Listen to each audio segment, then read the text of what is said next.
भारत के जाने माने दलाल पत्रकार श्री विनोद दुआ जी का परसों निधन हो गया। परसों निधन हुआ और कल उनका अंतिम संस्कार भी कर दिया गया।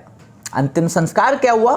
बहुत सारे लोगों ने उनकी याद में विधवा विलाप शुरू कर दिया, अपनी चूड़ियां तोड़नी। भारत के जाने माने दलाल पत्रकार श्री विनोद दुआ जी का परसों निधन हो गया। परसों निधन हुआ और कल उनका अंतिम संस्कार भी कर दिया गया। अंतिम संस्कार क्या हुआ?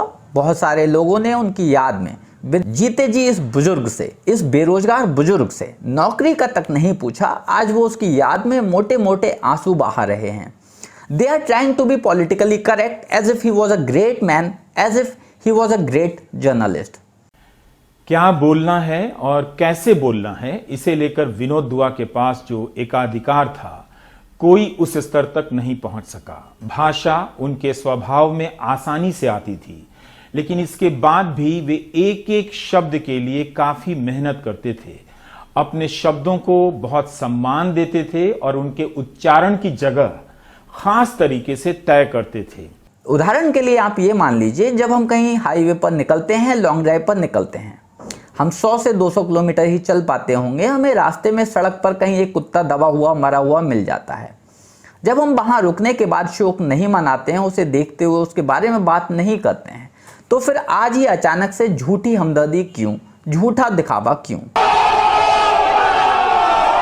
एक दरबारी पत्रकार ही सही, एक चाटुकार ही सही, या फिर एक दलाल ही सही, पर क्योंकि वो भी मनुष्य जाति का एक हिस्सा थे, तो हम सबका दुखी होना तो स्वाभाविक है। पर दुखी हमें इसलिए नहीं होना चाहिए कि उन्होंने मनुष्य योनि में जन्म लिया था। दुखी हमें इसलिए भी होना चाहिए कि एक भारतीय नारी निष्ठा जैन को न्याय नहीं मिल पाया। निष्ठा जैन वही महिला हैं जिनको इस बहसी इंसान ने मोलेस्ट किया था, harass किया था। Senior journalist Vinod Dua, who is yet to respond on the allegations of sexual harassment leveled against him by filmmaker Nishtha Jain. Vinod दुआ जी का एकाएक चला जाना दुखद इसलिए भी है कि अगर निष्ठा जैन सही थी और ये आदमी उन्हें देखकर लाड टपकाया करता था और एक बार इसने उन्हें किस करने की भी कोशिश की थी, तो एक पोटेंशियल रेपिस्ट, एक साइकोपैथ बिना अपने कर्मों की सजा पाए ये दुनिया छोड़कर चला गया, जो कि भारतीय न्याय व्यवस्था के लिए एक गहरा आघात है। भारतीय न्याय व्यवस्था पर एक गहरी चोट है ये कि एक पोटेंशियल रेपिस्ट जेल जाने से बच गया। 2014 से पहले पत्रकारिता जगत में विनोद दुआ जी का एक बड़ा नाम था। 2008 में सरकार से इन्हें पद्मश्री पुरस्कार भी मिल चुका है। अब क्योंकि सरकार किसी शख्स को, किसी इंसान को अगर पुरस्कार दे रही है, तो इसका साफ अर्थ है कि वो इंसान, वो शख्स सरकार के खिलाफ तो नहीं लिखता होगा।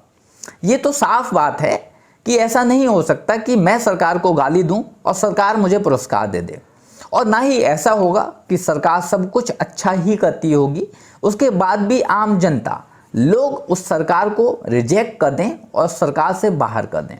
बाकी इन्हें दलाल कहने के लिए आप आज़ाद तो हैं, पर मेरी नज़र में इन्हें दलाल कहना उचित नहीं होगा। इनकी हैसियत के हिसाब से, इनके कद के हिसाब से किसी उचित शब्द का प्रयोग करें। आज के लिए बस इतना ही, मिलते हैं किसी अगले वीडियो में। बाकी आप अगर मुझसे जुड़ना चाहते हैं, मुझसे बात करना चाहते हैं, तो इंस्टाग्राम पर, फेसबुक पर मुझसे बात कर सकते हैं। लिंक मैंने नीचे डिस्क्रिप्शन बॉक्स में दे दिया है। तो आज के लिए बस इतना ही। जय हिंद, जय भारत।